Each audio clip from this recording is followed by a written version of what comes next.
예, 주일 오전 마태복음 26장 58절에서 61절까지 내용입니다. 오늘 말씀의 핵심되는 내용은 두 사람이 이제 마지막에 와서 거짓 증거하는, 거짓 진술하는 내용.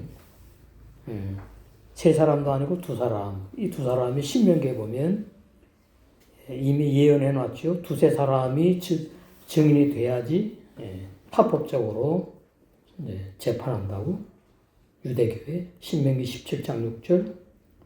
예수님께서도 요한복음 8장 17절에 이렇게 말씀하죠. 그래서 두 사람이 이제 나와가지고 이제 말을 하는데 그 말로 이제 예수님을 참남하다 모독하면서 이제 죽일 그 증거를 찾았다고 하는 내용이 다음 시간에 나옵니다.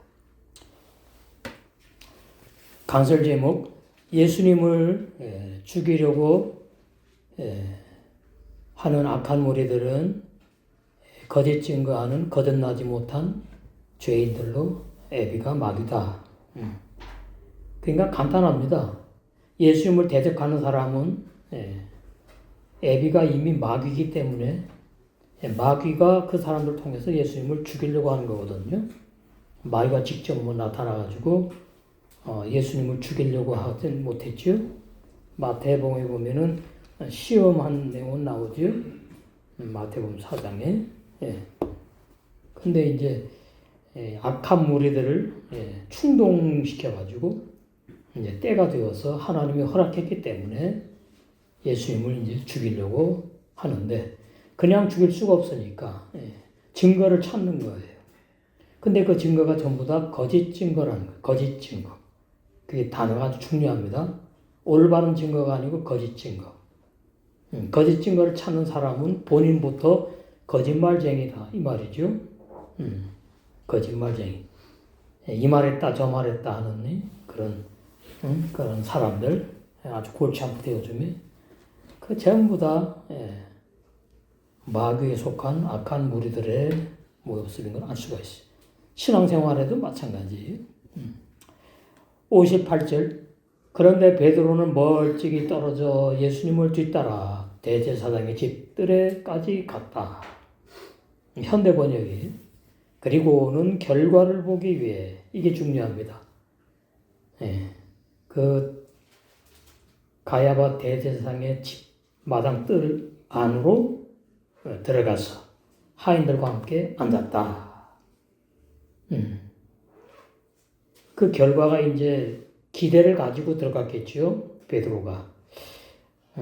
예수님과 3년 동안 같이 이제 공생의 사역을 하시면서 예수님이 죄진 것이 하나도 없는 것을 직접 이제 베드로가 보고 알았으니까 예수님이 무죄로 풀려날 것이라는 그런 이제 기대를 가지고 들어간 것이고, 그 다음에는 이제 예수님이 죽는데도 같이 죽겠다고 호언장담했기 때문에 자기 양심에 찔려서 그래서 또 계속 뒤따라 그 가야바 대장 집 마당에까지 들어갔다고 우리가 이렇게 깊이 말씀을 이해할 수가 있습니다.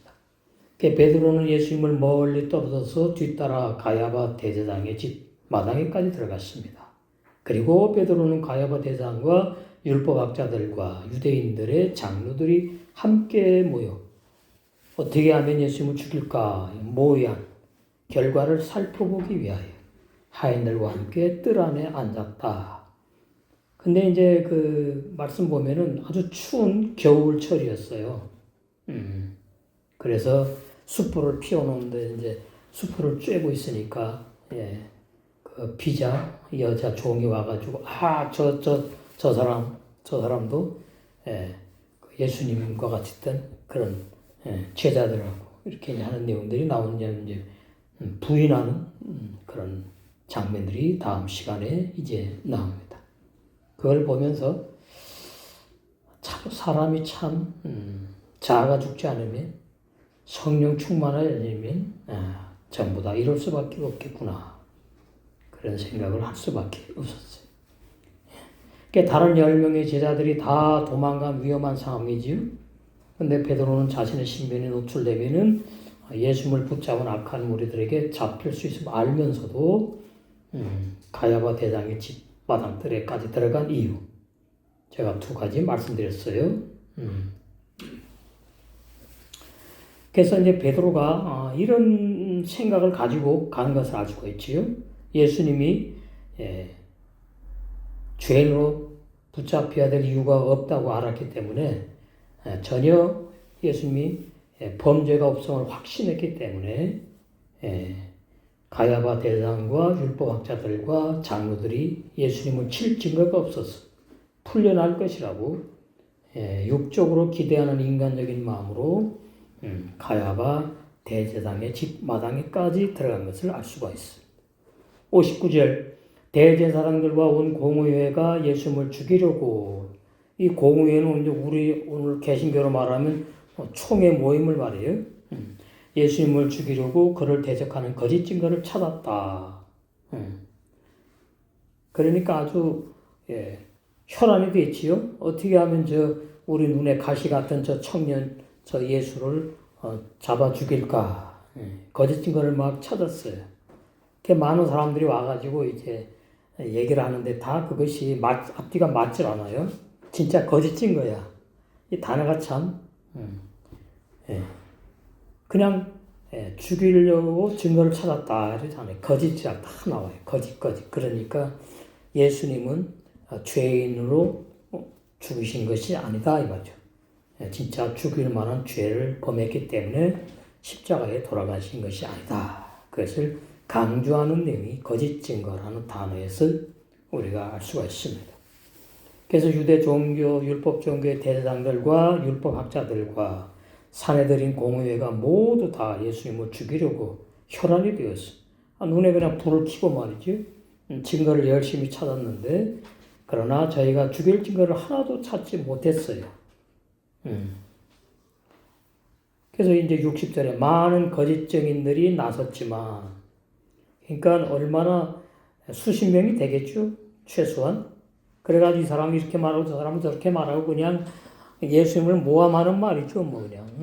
어떻게 하면. 참 그걸 볼 때에 참 예수님이 나 때문에 나를 위해서, 우리 때문에, 우리를 위해서 이런 수모를 겪으시는 것을 우리가 알 수가 있습니다. 많은 거짓 증인들이 나섰지만, 그러니까 전부 다 거짓말이에요. 거짓 진술이에요. 아무것도 찾아내지 못하였다. 이게 사실은 결론입니다. 예수님은 의인이시고 죄 없고 십자가에 죽을 만한 죄진 일이 한 번도 없다. 그러니까 내가 죽어야 되지 않습니까? 옛사람인 내가. 근데 예수님이 이제 십자가에 죽으시고 2000년 전에 역사적 사실이고, 그 다음에 이제 그 이후에 예수님이 부활하시고 진리의 성령이 오시고 세월이 흐른 후에 이제 바울에게 로마서 진리를 쓰도록 열어주셔서 이제 로마서 6장에서 예수님만 홀로 죽으신 것이 아니고 옛사람 죄인 나도 함께 죽임당했구나. 그 진리를 이제 진리를 깊이 더 밝히신 거죠. 그러니까 예수님이 십자가에 죽으신 것이 나도 함께 죽은 진리로 이제 깊이 들어가니까 참 그 십자가의 죽음이라는 그 단어가 나와 상관없이 뭐 이런 것이 아니라 정말 피부에 와닿는 그 로마서 6장이 그렇게 중요하다 그 말이에요. 그래서 그것이 뭐냐니까 율법에 세례받았다 그러죠. 구약으로 말하면 할례 받았다. 그럼 구약의 할례는 이제 그 남자아이가 태어나면은 8일 만에 그 남자의 꼬치끝을 베거든요. 그러면 이제 오늘날 이제 의학 용어로는 이제 포경 수술이라 그러잖아요. 그거는 진리를 말하는 게 아니고 구약의 이스라엘 백성이 태어나는데 그 여자는 빼놓고 남자 아이만 태어나면 8일 만에 그 수술하는 것이 할례하는 것이 뭐냐? 그 할례의 진리, 할례의 감추인 진리. 거기서부터 영적으로 아들들 거듭난 아들들만 구원받을 것을 옛사람 죄인 죽고 이미 감추인 진리인 것을 우리가 알 수가 있습니다. 그런데 이제 알라 신념이니까 회교 믿는 사람들은 여자도 할례를 해요. 그러니까 웃기는 거죠. 남자하고 모양 이 구조가 다른데 어떻게 할례를 합니까? 근데 이제 완전히 문자로 보고 그러는 거죠. 문자로. 그럼 문자를 봐도 구약에 보면 남자 아이만 8일 되면 할례를 받았잖아요. 그럼 8일 만에 받는 게 뭐냐? 8. 8이라는 숫자가 완성을 말해요. 완성. 옛사람 죄인 완전히 죽여버리고 이제 영의 새 사람이 태어나가지고 영생할 것을. 그러니까 창세 1장의 일곱째 날 안식하지요. 일곱째 날 안식하시는 이유는 하나님의 구원을 다 완성했기 때문에 안성하시잖아요. 그 하나님의 구원을 완성했기 때문에 안식하시면은 이제 구원받은 영의 세 사람이 다 완성됐다는 의미예요. 그래서 7에서 8로 넘어가는 거예요. 숫자로 말하면. 8일 만에 이제 할례를 행해요. 그러면 그 집안에 여자아이도 태어나고 남자아이도 태어나는데 남자들만 할례를 행해요. 그럼 여자들은 그럼 뭐냐? 여자들은 하늘나라에 하나님의 아들들만 구원받지 하나님의 딸은 없다는 진리까지 이미 내포하고 있는 겁니다. 율법의 말씀에 여자가 할례를 못 받고 주저하는 이유를 우리가 그렇게 확실히 알아야 되겠죠. 그래서 바울이 할례 얘기를 하지요. 자, 로마서 2장 여기 보시면 29절 오직 이면만은 영적 유대인이 거듭난 영의 새 사람을 영적 유대인이라 그래요. 육적 유대인은 지금 이 사람이 지금 있잖아요. 계속 싸움하다 지금 뭐 휴전 말하고 있는 상태지만은 영적인 유대인, 영생을 주시기로 작정되어 선택받은 사람을 영적 유대인이라고 해요. 이면적 유대인이요. 유대인이 진짜 유대인이래요. 이게 문자로 보면 이게 앞뒤가 안 맞는 얘기예요. 영적인 진리로 들어간 표현이죠. 영적인 진리를 말하는 거예요. 할례는 마음에 할지니. 그러니까 할례를 마음에 받아야 되는데 마음이 머리에 있느냐 심장에 있느냐 어디 있냐 모르잖아요. 안다고 해도 내 힘으로는 할례를 행할 수가 없잖아요. 할례는 어떻게 내 힘으로 받는 게 아니고 내가 내 몸에다가 할례할 수 없는 거예요. 신약의 할례는 진리의 성령이 오셔가지고 이제 율법의 칼로 베어서 옛사람 죄인을 죽이는 거예요. 죽이는 거. 신약에는 이제 할례를 받았다 그러면은 내 옛사람 죄인이 죽었다 그 뜻과 똑같은 거예요. 이게 마음의 할지니 그러니까 이 마음이 심히 부패한 죄인이 악한 마음이에요. 옛사람 죄인이 할례를 받아야 된다 그 뜻이에요. 영에 있고 그러니까 진리의 성령이 오셔서 영의 말씀인 율법의 칼을 가지고 와서 옛사람 죄인을 죽인다. 영에 있다. 그 뜻이고 의문에 있지 않다는 말은 구약의 이스라엘 백성이 육적으로 받은 할례 그 할례로는 구원 없다. 그런 진리를 내포하고 있어요. 그러면 이제 우리 개신교 우리 기독교에서는 그러면 할례를 뭐라 그러니까 세례라고 이제 말하죠. 근데 이제 그 의문의 세례죠. 장로교는 의문의 세례를 주고 1년 되면 성경에도 없지만은 8일 만에 했잖아요. 구약에. 그렇잖아요. 1년은 누가 정했냐? 그냥 사람의 교훈 계명이에요. 비질레라고 말이죠. 그 다음에 침례교는 이제 세례가 아니고 침례라 그러죠. 침례, 진짜 물 속에다가 푹 잠겨. 뉘었다가 이제 일으키면서, 이제 형제님은 죽었고, 형제가 왜 죽습니까? 살아야 형제지. 이제 살아났대요. 앞뒤가 다 맞지 않는 얘기예요. 진리 조금만 안다 그러면은, 이제 당신 옛사람은 죽었고, 이래야지. 그렇잖아요? 그리고 이제 물에서 올라오고, 이제는 거듭난 새 사람이 됐습니다. 그럴 수가 없어요. 진리 모르니까. 그냥 당신이 죽고 당신이 살았다 그러는 겁니다. 세례 주고 침례 줄 때에.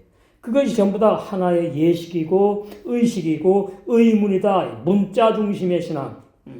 이건 진리가 아니에요. 거짓 다른 복음이. 그래서 의문에 있지 않다. 바울이 의문에 있지 아니한 것이라. 칭찬은 그러면 사람에게서 오는 게 아니고 하나님께서 온다 이 말이죠. 그러니까 진짜 인정해. 진짜 옛사람 죄인이 죽은 것이 할례 받은 것이고 신약에 세례 받은 것이고 이제 거듭난 영의 새 사람이 태어나면은 이제 영의 새 사람으로 살아가는 사람. 할례를 완전히 완성되었다. 끝난 사람. 이것이 율법에서 해방되었다. 다 연결되는 거예요. 율법에서 해방되었다. 율법 행위에서 벗어난 사람. 똑같은 진리입니다. 단어만 다르지. 그런 내용이지요. 그래서 또 바울이 골로새서에 또 이렇게 표현했어요. 골로새 2장. 이 할례 아주 중요합니다. 왜? 구원과 관계 있으니까. 옛사람들이 죽어야지만이 거듭나게 되니까. 옛사람들은 안 죽었는데 거듭나면 두 사람이 살아가잖아요. 그 말이 안 맞아요. 성경이 진리하고. 반드시 구원받는 사람은 구원 못 받는 옛사람 죄인이 먼저 할례 세례 받아서 죽임 당한 이후에 영의 새 사람이 창조되어 태어난다. 그러면 할례를 완전히 받은 사람, 율법에서 해방된 사람이다. 이렇게 표현하는 겁니다. 11절 또 그 안에서 예수님 안에서 너희가 손으로 하지 아니한 할례, 구약의 율법의 할례, 사람이 칼 가지고 부싯돌 가지고 그 아들에게 행한 할례, 그게 이제 육적인 할례거든요. 손으로 사람의 손으로 하지 아니한 할례를 받았다. 영적인 할례를 받아야 돼. 영적인 할례를 받은 사람들은 이 말씀이 무슨 뜻인지 우리는 알잖아요. 곧 육적 몸을 벗는 것이요. 옛사람 죄인이 죽어서 끝나는 것이요. 옛사람 죄인이 죽어서 소멸되는 것을 갖다가 육적 몸을 벗는 것이라고 이렇게 번역이 되어 있어요.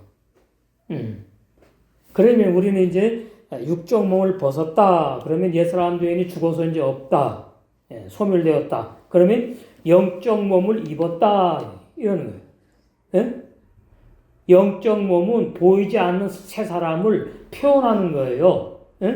영적인 사람, 새 몸, 새 사람, 의인. 진짜 몸이 있는 게 아니고. 여기 대비해서 말씀을 드리는 거니까. 그러니까 육적 몸이 있으면 영적 몸이 있는데 영적 몸은 보이지 않는 속 사람을 말한다. 그 말이에요. 육적 몸은 눈에 보이는, 겉에 보이는 겉사람, 우리 육체도 말하고, 그 다음에 우리 육의 사람 속에 있는 인간의 영혼까지 전부 다 옛사람 죄인에 속해서 다 소멸되어서 예수님께서 십자가에 죽으실 때에 다 온전히 끝내버리셨다. 그러니까 예수님이 십자가에 죽으심으로 완성하신 것이 뭐냐? 쿨라우, 테텔레스타이. 온전히 100% 완성하신 것이 뭐냐? 죄 문제 완성하시고 옛사람 죄인 죽인 것까지예요. 그럼 이 거듭남이 남아있는 거예요. 거듭남은 진리의 성령 또 다른 보혜사를 오셔가지고 거듭나게 하시는 거예요. 그러면 이제 로마서 6장에서 내 옛사람들은 죽었구나. 아멘. 믿어졌는데 거듭나지 못했다 그러면 그 믿어진 것이 너무나 미약해서 그런 거죠. 제가 좀 자세히 말씀드린 거예요. 그냥 믿어지면은 옛사람들은 죽었고 거듭나고 이렇게 표현하고 싶지만은 왜 신앙이 그렇게 100%팍 갑자기 탁탁 바뀌는 건 어렵거든요. 바울 같은 경우는 100% 갑자기 바뀌었지만 우리는 그렇지가 못해요. 저도 뭐 이 말씀 받을 때 참 혼란스러웠으니까 야 이게 뭐냐 그럼 내가 구원 못 받으면 누가 받는 거냐 뭐 이래가지고 이제 혼란스럽거든요. 근데 저는 이제 몇 시간 걸리지 않았거든요. 성령께서 말씀을 이제 보여주시고 자꾸 떠오르게 하셔가지고 쭉쭉 말씀 인도를 받다 보니까 내 옛사람들이 구원 못 받는 게 이제 확실해진 거죠. 그러니까 도장을 꽉 찍었어. 아멘. 이게 진리 성령이 오셔가지고 진리를 선물로 주신 거구나. 올바른 구원의 진리, 거듭남의 진리를 나에게 선물로 주셨구나. 너무나 행복하고 황홀하고 기쁘고 감격했죠. 아멘. 그러면서 이제 이게 되는 거예요. 내 옛사람 죄인이 왜 죽었으며 모든 죄가 다 소멸되었고 그러더니 이제 거듭남으로 인도를 하셨어요. 그러니까 야고보 1장 18절을 옛날에도 알았는데 그렇게 이제 성령께서 강권적으로 빛의 말씀으로 역사하셔야지 내 말씀이 되더라고요. 머리로 알고 있는 것으로는 이게 희미한 거예요. 로마서 6장도 마찬가지예요. 성령께서 어느 날 오셔가지고 나에게 벼락치듯이 깨달아 믿어지게 하는 은혜가 필요한 거예요. 제가 그냥 이렇게 말씀 좀 하니까 그렇구나. 아멘. 뭐 나쁜 건 아니지만 약하다 그 말이에요. 그러니까 여러분이 로마서 6장을 자꾸 묵상을 하세요. 말씀을 자꾸 묵상하면서 내 사람이 죄인이 로마서 6장에 예수님과 함께 죽었다는 진리 그 진리가 참 아멘이 되는데 나에게 정말 무슨 일이 있어도 부인할 수 없을 정도로 나에게 생명, 내 말씀이 되는 은혜를 달라고 그런 기도가 또 필요할 수도 있습니다. 그러면서 이제 6정 뭘 옛사람 죄인이 예수님과 함께 세례받아가 죽은 것이 그리스도의 할례다 그래요. 그리스도의 할례. 그리스도라는 말은 두 면으로 봐야 됩니다. 하나는 구약에서 예언한 신약의 예수님을 말하는 것이고 또 하나는 그리스도라는 말은 기름을 붓는 뜻이 있거든요. 그러니까 육적 할례로는 구원 없고 육적 할례로는 옛사람 죄인 죽지 못한다. 그것이 믿어지면은 이제 그리스도의 할례, 기름 부음의 할례를 내가 지금 체험하는 거예요. 말씀을 믿어지는 걸 말해요. 체험. 이게 믿음과 체험이 하나가 되는 거죠. 그리스도의 할례니라. 12절 너희가 세례로 이제 세례로 바뀌었잖아요. 이게 구약은 할례고 신약은 세례라고 표현하는 거예요. 똑같은 의미는. 근데 구약에는 육적인 것이고 신약은 영적인 거죠. 이렇게 바뀌는 겁니다.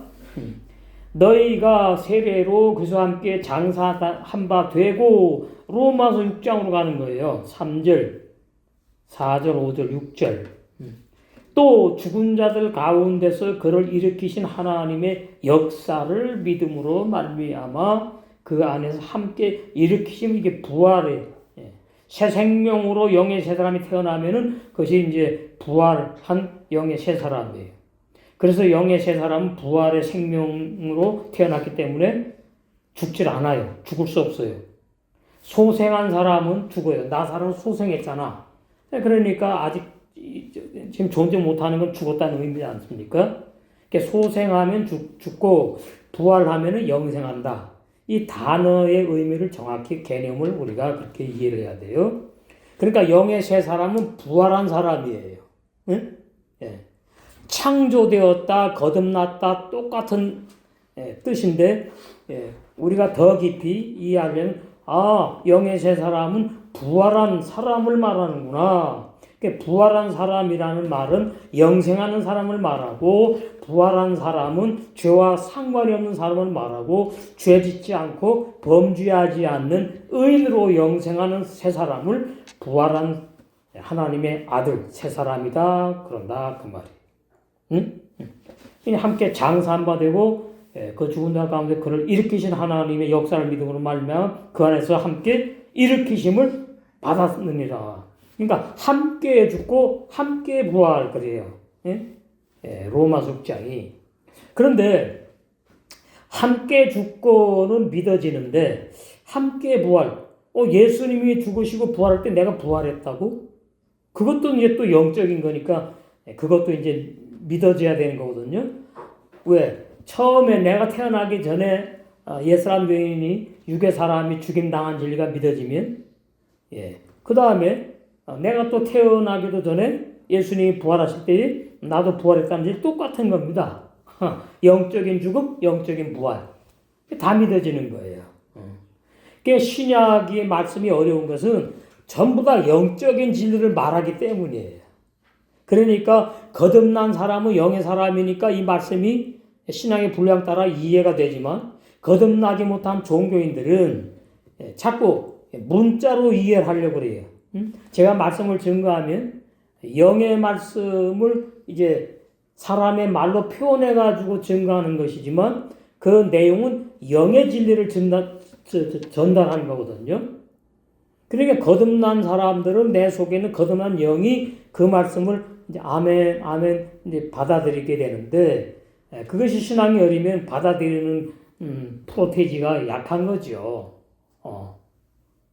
100%다 받아들이면 참 좋겠지만은 그러니까 자꾸 진리로 돼요. 자꾸 접하고 들어야 돼. 그러다 보면은 이제 진리로 먹고 자라게 되니까 이제 제가 깊은 영의 진리를 증거하면은 그냥 여과 없이 아멘, 아멘 걸러지는 게 없어. 내 생각으로 받아들이는 게 아니고 그냥 아멘이 되는 거예요. 아멘. 내 속에 속사람이 받아들이는 거니까. 그런데 이제 여기서 이제 거짓적인 두 사람은 이제 앞으로 뒤에도 나오겠지만은 아주 문자를 가지고 이제 공격하는 거예요. 예수님을 문자를 가지고. 그래서 59절 했죠. 이제 60절.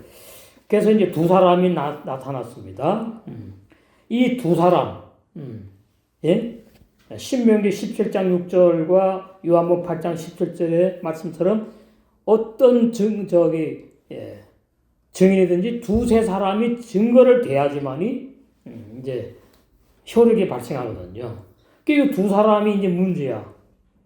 이 두 사람이 딱 와가지고서 이제 예수님을 죽일 죄라고 이제 딱 이제 말하는 것인데 사실 그것이 안 맞는 말이지요. 자, 이제 보시면 나오겠죠. 그래서 거짓 증인들이 많이 와서 증거들을 말했지만은 하나도 예수님을 죽일 만한 증거를 찾아내지 못했어요. 왜 그러냐? 모두 다 거짓 증거이기 때문이에요. 모두 다 거짓 증거. 예수님을 죽일 만한 증거가 없어서 아무 데도 찾아내지 못했어요. 그런데 그동안 이제 두 사람이 왔어. 저에게 와서 이제 진술을 하려고 가까이 나왔어요. 이 두 사람의 진술로 인해서 거짓 진술이지만 거짓 증거지만 예수님이 이제 십자가에 죽으시도록 하나님이 이제 허락하신 거죠. 61절. 이 사람이 하나님의 성전을 헐다가 예수님 보고 그러는 거예요. 두 사람이 와가지고. 이 사람이 말이죠. 하나님의 성전을 헐었다가 사흘 만에 세울 수 있다고 말했어요. 말도 안 되는 소리 했어요. 46년 동안 걸려서 지은 이 아름다운 성전을 어떻게 헐고서는 3일 만에 지을 수 있다고 말합니까? 이 사람 거짓말을 하는 거예요. 거짓증인이에요. 거짓말쟁이에요. 이렇게 이제 한 거예요. 증거하러 온 유대인인 두 사람은 예수님께서 요한복음 2장 19절 20절에 너희가 이 성전을 헐라 내가 사흘 동안에 일으키리라. 유대인들에게 말했거든요. 그때 있었던 사람이 그때 들었던 두 사람이라고요. 증거하러 온 두 사람 직접 들었다. 그러니까 와서 말하는 거예요. 직접 들어서 아니까. 가로되 이 성전 유대인들의 돌 성전을 말하지요. 46년 동안의 지역거를 내가 3일 동안에 일으키겠느냐 하더라. 근데 그 3일 동안에 일으키는 게 뭐예요? 예수님 죽고 부활하는 거잖아요. 예수님 십자가에 죽임 당하시고 3일 만에 부활하시는 영의 진리를 말했는데 못 알아들어요. 의문으로 문자로 오해했다 그 말이죠. 하더라. 그러나 예수님은 성전된 자기 육체를 가리켜서 3일 만에 부활하실 것을 말씀하신 내용이잖아요. 요한복음 2장 21절. 이러한 진리는 조금 진리 찾는 사람들은 알아듣기 쉬울 텐데, 그것도 뭐 성령이 깨닫는만 보는 등길 열어줘야지 되는 것이지, 우리는 쉽다 그러지만은, 요한복음 2장 21절, 여기 보시면, 잘 나오잖아요. 그 46년 동안 걸려진 돌성전을 말한 것이 아니라고 나와 있는데, 그거 다 귀를 막았기 때문에 오해한 거죠. 그래 보니까 18절에 보니까 이에 유대인들이 대답하여 예수께 말하기를 내가 이런 일을 행하니 무슨 표적을 이적을 우리에게 보여주겠느냐 그러는 거예요.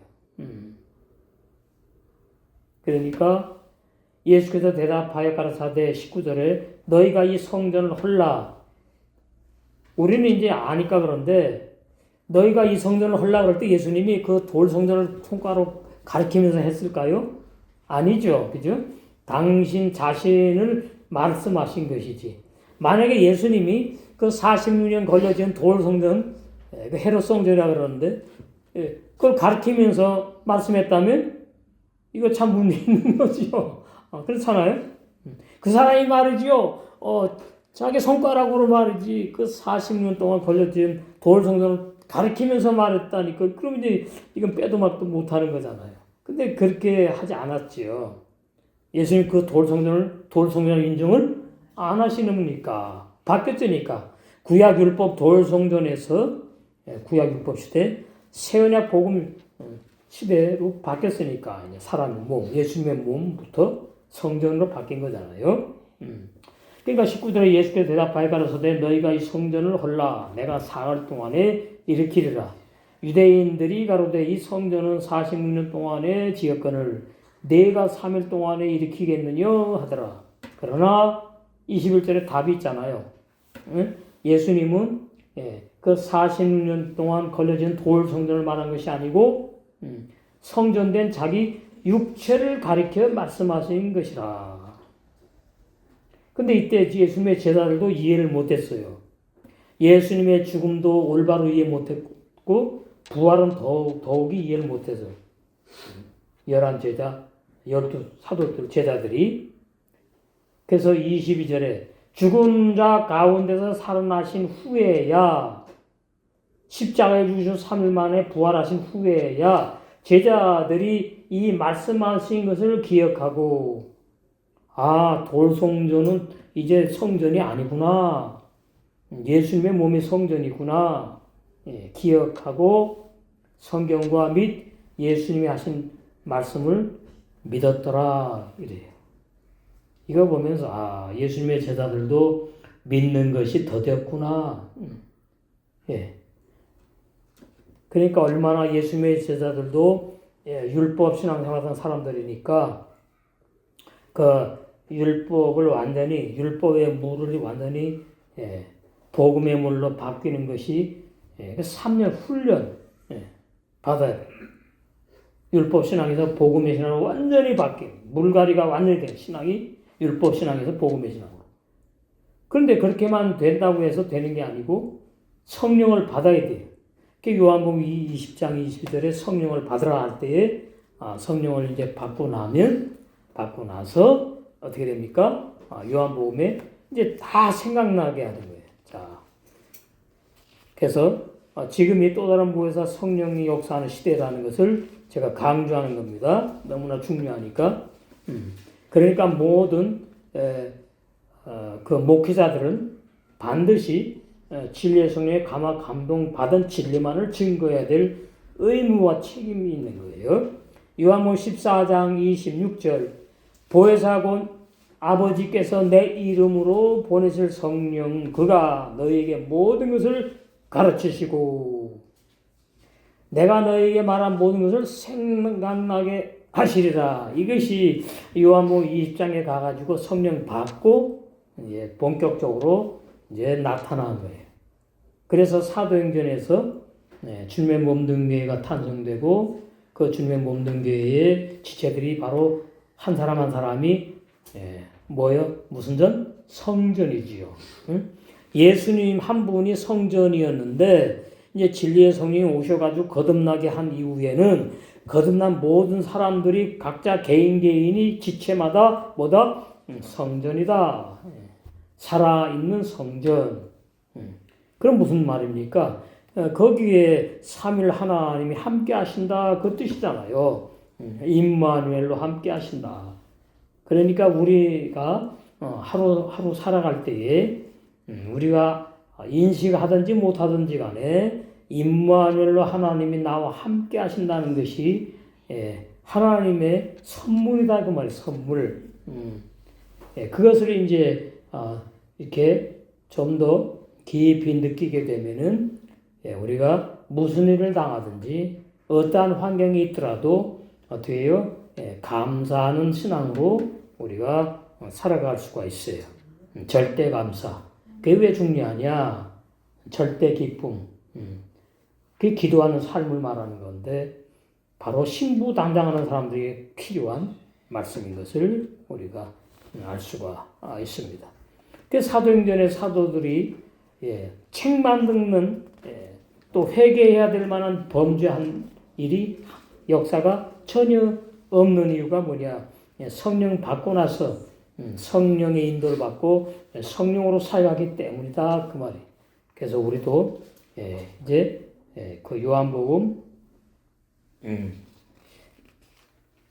16장 13절 그러나 진리의 성령이 오시면 그가 너희를 모든 진리 가운데 인도하시리니 그가 자유로 말하지 않고 오직 듣는 것을 말하시며 장래일을 너희에게 알리시리라. 그가 내 영광을 나타내리니 내 것을 가지고 너희에게 알리겠음이니라. 그러니까 구약 말씀할 때에 예수님으로 인한 구원, 진리가 밝혀져야 되고 신약 말씀을 증거할 때에 예수님을 온전히 다 밝혀야 되는 거예요. 예수, 인성, 그리스도, 신성. 예수님이 십자가에 죽으시고 왜 부활하셨고 진리의 성령으로 왜 오셨는지. 이것이 14절 그가 내 영광을 나타낸 내 것을 가지고 너희에게 알리겠습니다. 그래서 우리는 이 말씀을 뒤에 사람의 교훈과 사람의 머리로 연구한 말씀 내용이 아니라 히브리 원어 성경 성령이 감동해가지고 증거하게 하는 말씀 그런 말씀을 오늘 시간에 듣고 있는 줄로 믿습니다. 61절 이 사람이 하나님의 성령을 헐었다가 사흘 만에 세울 수 있다고 장담했습니다. 말했습니다. 네, 했지요? 그러나 이 두 사람의 증거는 문자적으로는 맞는 것 같은데 그것도 안 맞죠. 왜 예수님이 돌성전을 가르치시면서 말씀하신 것이 아니니까. 이 두 사람의 증거는 신약의 하나님이 임마누엘과 함께 하시는 예수님의 몸이 성전으로 바뀐 진리. 새언약 복음 시대가 왔다. 그러니까 구약 돌성전에서 예수님의 몸 성전으로 바뀐 진리를 몰라요. 진리의 무지한 유대 종교인들이 하나님에 계시지 않는 돌성전. 사도행전 7장에 보시면 47절 48절 사도행전 7장 47절 48절 솔로몬이 그를 위하여 하나님을 위하여 집을 지었느니라. 그러나 구약의 돌성전을 말해요. 구약의 솔로몬이 지은 솔로몬 성전을 말해요. 구약 시대의 돌성전. 그러나 바뀐다는 얘기죠. 지극히 높으신 이는 손으로 지은 그 돌성전에 계시지 아니하시나니. 그러니까 오늘날도 마찬가지입니다. 우리가 모이는 한빛교회 예배당에 항상 하나님이 기다리고 있고 계시다는 것이 아니다. 우리가 모였을 때에 왜? 우리가 성전이니까. 우리가 성전이니까 우리와 임마누엘 함께 하신 하나님이 함께 오시는 거죠. 이 자리에. 예.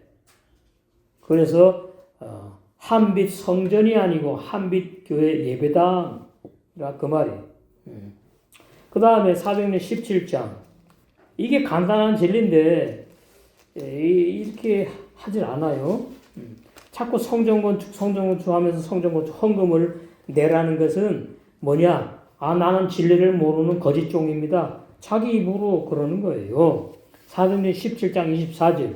우주와 그 가운데 있는 만유를 지으신 신께서는 하나님께서는 천지의 주제시니 사람이 손으로 지은 전에 그러니까 이제 이 당시 때 유대인들이 있었으니까 돌 성전이 있었거든요. 유대인들에게는 손으로 지은 그 40년 걸려 지은 돌 성전에 하나님이 계시지 아니하신다.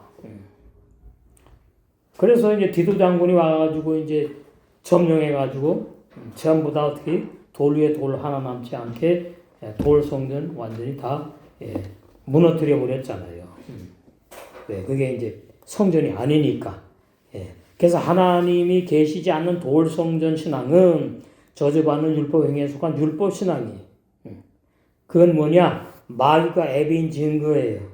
그래서 어떻게 이 두 증인을 말을 이제 가지고 예수님을 죽이려고 거짓 진술을 한 것을 우리는 이제 알지만은 이 사람들은 약한 무리들은 이제 그 증거 거짓 증거를 갖다가 올바른 증거라고 이제 주장하면서 예수님을 십자가에 죽이고 부활하심으로 오늘날 우리가 뭐예요? 옛사람 주인 내 옛사람 주인 죽임당하고 영의 새 사람으로 부활해서 이제 신부단장해서 우리 신랑된 주님이 언제 오시든지 그 신랑된 주님을 기쁘게 맞이하여 혼인잔치에 들어가게 될 줄로 믿습니다.